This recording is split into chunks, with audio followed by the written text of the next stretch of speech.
How's it going, everybody? It is your sadistic spirit guide, Yokai Poppy Wolf, and as you can hear, my voice is sounding way better. Well, that's because I healed. It took me a whole week and a half, but I healed finally. I'm at, I want to say 87, maybe 88% better. But let's get into this newest episodes of The Devil's a Part-Timer. I didn't cover episode 2 fast enough. I didn't cover episode 2 fast enough, so episode 3 is already here. So we're gonna lump them in together because they kind of already feel like a two-parter episode. So let's begin. Let's start with episode 2. Episode 2, we're going to do the review pretty quickly. Not a lot happened to kind of set up for everything that's happening this episode. We know that the child's name is Alas Ramus, which is an interesting name. I like it a lot. It's really cute. She is very fond of her papa. She is fond of Satan. And for some odd reason, in episode 2, it kind of really hints that when he sees like the crest on her forehead, he already knows that it is his daughter, and he kind of tells people, don't worry about it, you guys should know she's mine. That's all you need to know. He has great days with her. She loves Emmy, and as much as Emmy doesn't want to claim the motherly role as much as Chiho does, it is exciting to see them all kind of gush over how beautiful and how beautifully cute she is. Oh my god, she's amazing. Alas Ramus is move over, Spy Family. We have another new cute little girl who's setting up two people who are probably not going to get together. Well, these two won't get together at the very least. But it's exciting to see how she interacts with everybody. And I like this fact that it's kind of like it's like 2.5 Men except no Charlie Sheen. It's cool to see how Ashiya and Udishihara, there's how you pronounce his name, Udishihara, kind of cope with having a child. You know, they cries, wakes up, and has so many demanding things, and they're all very much tired from it. And it is exciting to see that the angel from the last season is still here, but he's chubbier, and to see the manager come in with her wisdom about letting Chiho know, like, hey, you don't bring a man's daughter into work, even though it's not. She's kind of blowing it off as, okay, I get it, you're friends of the family. You know, that's not your really daughter. That's like her niece or something. So it's exciting to see how everyone reacts. I love these little altercations. I love how cute it is to see. And then, of course, we get like the last parts of episode 2, which is Mama and Papa taking their baby to this little amusement park. So it is cute to see Emmy kind of get ready and get prepared for a date. Even though she hates the Demon Lord, she does kind of appreciate Mal putting the foot forward. And you gotta love how much Mal really loves this little girl. Like, he treats her like if it was his daughter. He does everything above and beyond to make her feel safe. Like, it's just very warm hearting, bro. Like, I've been loving this. This is a treat. I'm really indulging in this buffet of sweetness and cuteness. So that being said, let's go into episode 3, because episode 2 really just ends with the angels saying that they're going to come down to earth to pick up what we only assume is Alas Ramus from what looks like a tree, the Yggdrasil tree. But according to, we'll get into what it is later. But it looks like they're in heaven. They're coming down. They're having a whole army. They're going to come pick up Alas Ramus. Ashiya, of course, Ashiya and Suki and Chiho are being Snoopy Snoops and spying on the date. And then we roll into episode 3, which is them watching Emmy and Mal just be the cutest parents in the world, buying their baby a hat, taking her to a Power Ranger show. It's so amazing. I'm digging it. I'm highly digging it. It's so cool. We did see remnants of this weird silver-haired lady who I thought was somehow the actual Alas Ramus just grown up, but it isn't, which is fine. I mean, I could be wrong in some things, and I was wrong on the theory of the history of Mal's parents, because Mal's parents weren't just some brawny, no-headed demons. Like, they didn't have no brains. It seems like his clan, it seems like the way it works in the demon world is some clans happen to be more conscious than others.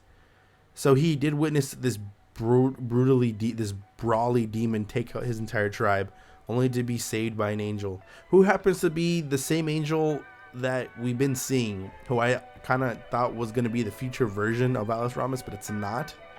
But she does have a hand to play in Alas Ramus's birth, because after she saved Mao or Satan all those years ago, she gave him the seed of Yesod, whatever. Yeah, Yesod. She gave him the seed, or the little crescent moon. He planted it and he grew it with his magical power. So therefore, he technically is the father of Alas Ramus. So that's why he's taking paternity so seriously, because to him, that's his, I guess you could say that's his, promise to the angel that saved him by growing something and taking care of it. I really like that. I like that a lot, because I like how they gave him the paternity straightly to Mao. I enjoy that. Now, we get into even deeper stuff, because I am trying to figure out what her plan is. It seems like her plan is definitely allied with Alas Ramus. It's not so much demon or angel related, it's just, or hero related, it's just Alas Ramus' safety. So that's good. So we can take benefit in that, at the very least, that she is, I want to say 80% possibly an ally. So I'm with that. It seems like Mao knew her name, because he said you wouldn't know her name to begin with, so don't worry about it. But he does know Gabriel, and Gabriel is the angel who's coming down to Earth looking for her.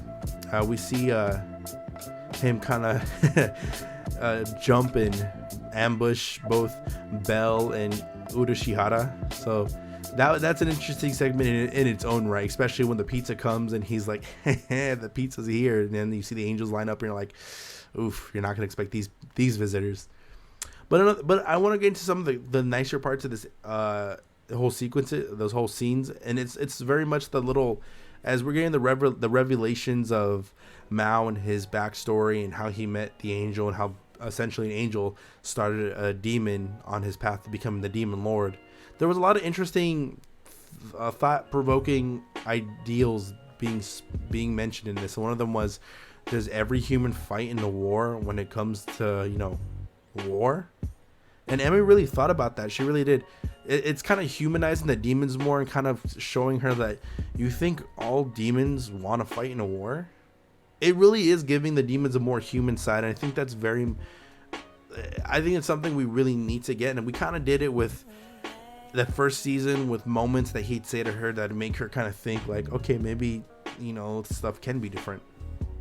But it very much is kind of checking her privilege, like, not everybody wants to fight and go to war, that, right? Like, that's an idiotic, that's a low IQ thing. That's very smooth brain of you to think, Emmy. And I think she kind of realized that. She catches herself in those kind of moments too.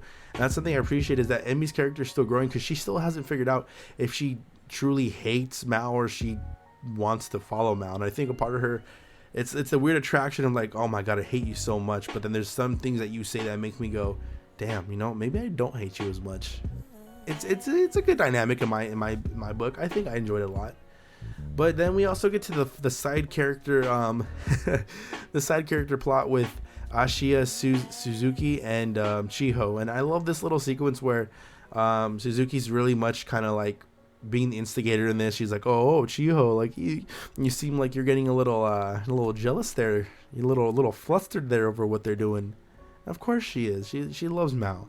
But I also think it's funny how her interaction with Ashiya is she's trying to be very outgoing to him in his eyes. And I think their scene on the Ferris wheel is very cute, because she finds him attractive. And even though this man was just like, yeah, shot my guts out because I'm allergic, olive oil does not agree with my stomach, she still finds him charming, and she still bought the picture of them on the Ferris wheel. I think it's cute. I think that's an interesting ship, is seeing Ashiya with Suzuki, because it adds this little nice repertoire. I think people don't want to. I don't think it's healthy to focus too much on ships, especially in anime where it can go left or right. But I do think it's a little fan baiting, because people want to see the characters fall in love. People want to see Belle with Urashihara. People want to see Chiho with Mao. People want to see Emmy with Mao, and now people want to see Suzuki with Ashiya. So it's nice to see our characters somewhat getting paired off. It tastes so good. It's so sweet. It's like a fucking cake with extra sugar, syrup, and for no added reason, food coloring. I like it. I really like it a lot. I think it's been I think it's this is a fun episode. And then we get to the real meat and potatoes of the episode. The real conflict per se is when Emmy and both Emmy and Mal get the phone call from their respective sidekicks. Hey, guess what? We're kind of jumped by angels here. So of course they race home and they see Gabriel and his whole army, and he's out here like, look, just give me the kid, bro. And while you're at it, throw in the sword, and I could be on my way. Because it turns out that Alas Ramus is actually the incarnation of Yesod. So is she one of the great angels, or is she one of like the gods of the entire universe? I don't know what Yesod really is. It kind of said it was a tree, but it also said a bunch of other things. I'm not positive. I think she's a part of the great tree, so she's basically part god, I think. I'm not positive, but I am excited to see what's going to happen with her. And for a cool fact, I like the fact that Gabriel is so like, I don't want to come off the bad guy, but you guys are kind of making me the bad guy. Like, he's like, I can kick your ass, but if I kick your ass, then I look bad in front of people. And they had a little fun jab when Chiho goes, I know angels, because angels seem to be the only people who want to fight and bully Mal. And the other angels are like, oh, damn, are we assholes? It's kind of like, yeah, you guys are kind of assholes. And even Urashihara kind of cracks up. He's like, yeah, you guys are big assholes. Fuck y'all bitches. Even though they're all buffer and bigger than him. And you can it is kind of evident in the physicalities of them. The angels are very much like these Chad-like looking beings, and all the demons are very like, I want to say soy boy, but they're very regular, regular schmegula kind of guys. So it is interesting to see that dynamic. And then of course Gabriel's like, you know what, Chiho, please stop crying. I'm coming for that kid tomorrow morning, so figure out what's gonna go down. And of course Ashiya comes home only to be fucked. Wait, why did you buy a pizza? Second off, what the hell's going on?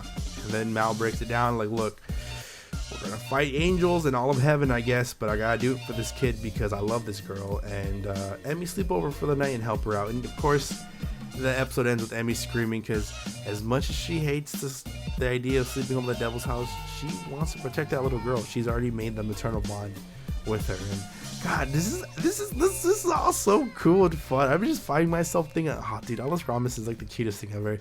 It's giving me baby fever. That's very dangerous. I don't want to be a father this early in my life. 25, sheesh, no. But yeah, it's not bad. I want a cute little baby to call me Papa. That makes my heart warm. I love this episode. Devil's a Part-Timer season 2 is actually really grabbing me quick. It's moving along pretty fast, a little too fast. It makes me think that the first plot A is, I don't know if we're gonna have an overall. I don't know if we're gonna do 6 episodes for Part A and then 6 episodes like Part B. Like we're gonna get that kind of thing, what we did originally. We might, which it's not too bad. I'll enjoy it. I just hope we don't lose steam, because when you do seasons like that, it can get a little convoluted. So I mean, if we have this Gabriel plot the whole 12 episodes, I don't even know if it's 12 episodes, I'm only guessing, then I'll be happy, dude. I'm enjoying this heavily. Predictions for next episode, simple. I think we're gonna see them fight against the angels. I think Gabriel's gonna end up beating Mal in a good fight. Maybe not a good fight, maybe like a one-sided fight. He's gonna take Alas Ramus, and then the next episode after that will be them going after Alas Ramus. That's my predictions for these oncoming episodes. That being said, this episode, I really liked it a lot. I'm gonna give it a 7.5 out of 10. It's a bit better than average episode. I think it's cute. It's really nice. Nothing really like all inspiring, but definitely has a lot of tidbits of fun and a lot of lore, especially about Mal's background story and his encounter with angels and kind of why he doesn't hate angels, I guess. There's a lot of interesting stuff here. I'm really hoping we get it more fleshed out as it goes. But that being said, y'all, that'll be it for me. It was episode 2 and 3 of the new season of The Devil's a Part-Timer. I'm loving this series, man. I've loved first season. Season 2 has not been letting me down whatsoever. So do me a big favor, y'all. Leave me a like. Comment down below what your favorite part is, and if you think Alas Ramus beats the kid from Spy Family. And don't forget to share the video. Help me get in the algorithm a little bit. We're almost at 200 subs. I can really use the support.